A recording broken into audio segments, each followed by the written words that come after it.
Harry and Harry's wife. Netflix analysis part 9.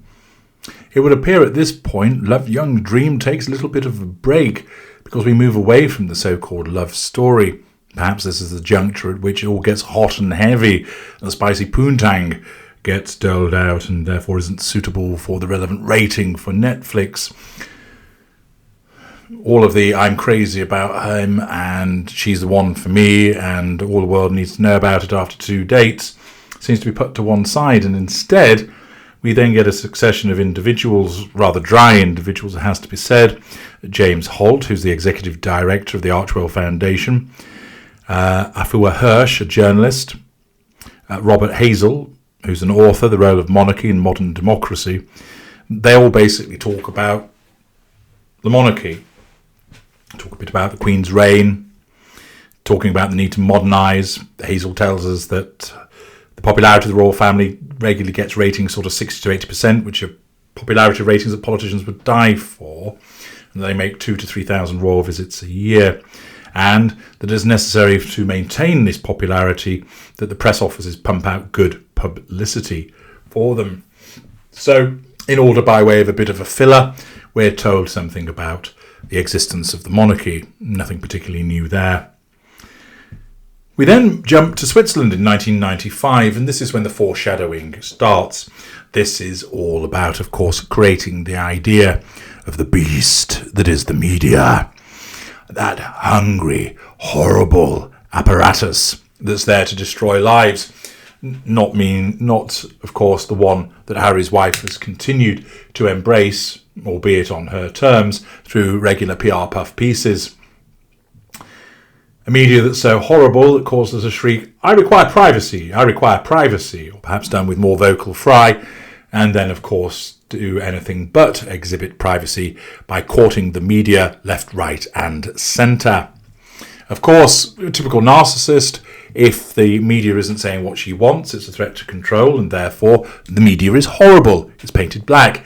If it's being a good boy, and pumping out what she wants, then of course it's painted white, and therefore gets a chocolate doggy treat. Or one that's safe apparently for dogs. Here we're going to get the foreshadowing, which is basically Harry telling us all about the fact that the paparazzi have been a pain in the royal derriere for quite some time, that they're a threat to his very existence and well-being, and of course that's similarly the case for his wife, and therefore he needs to ensure that he protects them.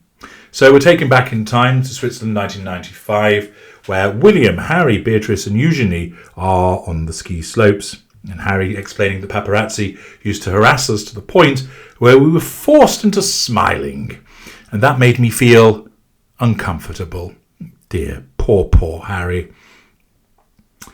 Hazel explains that as a consequence of the money that can be earned, there is a strong incentive for the media to get unauthorised shots of the royal family, because they can sell it on for tens of thousands of dollars. And we're then shown some footage of Diana confronting a person filming them, evidently protecting her children, saying, we've come on holiday and we want some space. Fair enough. Her exhibiting her emotional empathy for her children. Harry then references the notorious Panorama interview that Diana took part in and how she was deceived. And then he explained that when his mother and father were together, there was considerable level of harassment, and when they separated, the harassment increased. Harry then states the pain and suffering of women marrying into this institution. And of course, again, he's foreshadowing what his wife will continually bleat about and complain.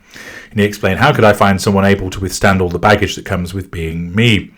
He then laments his relationships being spattered over the newspapers. Harry then explains, when I got to meet M, notice that he started his own form of mirroring. She routinely refers to him as H by way of objectification. He's doing this because he thinks that it's quite a cute thing to do. He doesn't realise that he's being objectified. He doesn't realise that's what she's actually doing when she refers to him as H. And instead, he thinks that it's just something that's quite quaint and cute, and therefore he engages in a similar behaviour. He explained that he was terrified of her being driven away by the media. We're then treated to some pictures of them, rather sickening ones, of them in a photo booth where they're all over one another, behaving like teenagers. Well, that's all well and good, and you can have that for yourselves. But once again, of course, the narcissist feels the need to show the world. Look, see how I kiss him. Look how we cuddle together. Look how we're wearing shades and laughing together. Look at our relationship. A relationship is a private thing, but the narcissist invariably has to make it an open thing, in effect breaking the fourth wall of that relationship and inviting the world in.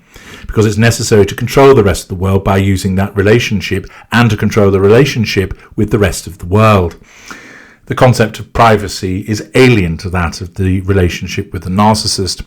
Your romantic relationship, your familial relationship, your friendship with a narcissist is up for grabs, and if the narcissist wishes to utilise that external to your relationship for the purpose of the prime aims, then the narcissist will do so. Harry's wife explains that it was a long-distance relationship and that it was lots of texts and FaceTiming. Of course, this is all hoovering and is par the course of the way that the narcissist ensnares the victim. She explains that we talked for hours and it just felt exciting, which is so weird because it wasn't exciting in the way that I think people would assume that it would be. If you can work out what on earth she's on about, answers on a postcard or by email, please. More word salad there from Harry's wife. But more to the point, demonstrative of the monopolisation of time. We talked for hours. Now, of course, doing so at an early juncture of the relationship is a monopolisation of the time by the narcissist, exhibiting an absence of boundary recognition and operating with a sense of entitlement. It shows an absence of accountability for the behaviours. It shows that the narcissist inserts themselves into the world and life of that other individual without due recourse for thinking about how does this impact upon them? Am I stopping them working? Am I stopping them seeing their friends or their family? The narcissist doesn't think about those things and certainly doesn't care about them. Harry's wife views the fact that they talk for hours as meaning that the relationship is special, that it's wonderful. Her narcissism tells her that that is the case, and it's so often the case that a narcissist will behave in that way at the outset of a relationship, and she just confirms that that was what was going on. She explained it was relaxed and it was easy and we just got to know each other. We return to Harry. Harry then explains, the more I got to know her, now I'm really like falling in love with this girl. I just opened my heart. And then we get some video footage of Harry on a swing, both of them running through the snow, both being together. Again, the supposed love story all accords with the form of a narcissistic ensnarement. The monopolisation of time, the hoovering, the speed at which it was going. Remember, William was somewhat alarmed by that and warned his brother about it. So, whilst the uneducated, the uninitiated into narcissism will be watching this programme and thinking, isn't it wonderful? Isn't it sweet? Such two people in love. Those of you who have the benefit of my material now know this isn't sweet, it isn't romantic, it isn't love. This is what happens when a narcissist gets hold of prey.